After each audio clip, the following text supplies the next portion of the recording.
It was a really good experience. It was really good. I was very unsure of how it would go. I had no doubt whatsoever that we would come out with some good music, because that's just how Fucked Up's music is made these days. You know, Mike goes in and ideates profusely, and then I kind of pick up the pieces and add my bits, and then they become more formed as time goes on. Yeah. But we hadn't written music together as a group in the same room at the same time as one another since before Dose Your Dreams. 15 years or something like that? 15 years, yeah. And, you know, any long-term relationship has its ups and downs in terms of interpersonal stuff, let alone something as unpredictable as a band. Yeah. Where everybody's fighting for creative space. And especially in this band, in which our proximity to one another has been vast over the past 23 years or however long we've been a band.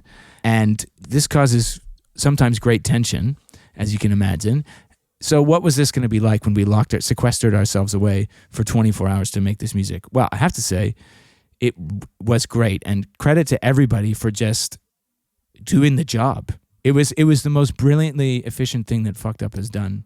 You know, obviously we've done great things, but this was a remarkable scientific level of efficiency, in the sense that, like, there was no stopping. We had this time limit, and everybody was committed to the idea. So in executing that thing, there was no I'll go home from practice and be angry that my 5 bars in the middle got cut. There was no he was late, now I'm angry at band practice. There was none of that dynamic. It was just like, enter the room, do the thing, leave the room. And the high amount of sort of professional function that was the result of that 24-hour show was, to me, I knew I was there. I'm so impressed and proud of my bandmates and myself for doing that. And it was a borderline psychedelic experience at some point, because exhaustion and focus don't often pair well together. Yeah.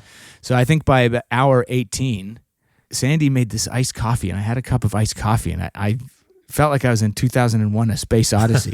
I was just absolutely flying and ready to go. And 3 hours later, so I stayed up for 23 hours and 42 minutes, and I slept for 18 minutes. I raised my hand. I didn't go the distance, but I was sat upstairs in the upstairs of the studio mixing on my laptop, and my face fell flat into the keyboard and nearly deleted half the audio. So I was like, I better go lie down.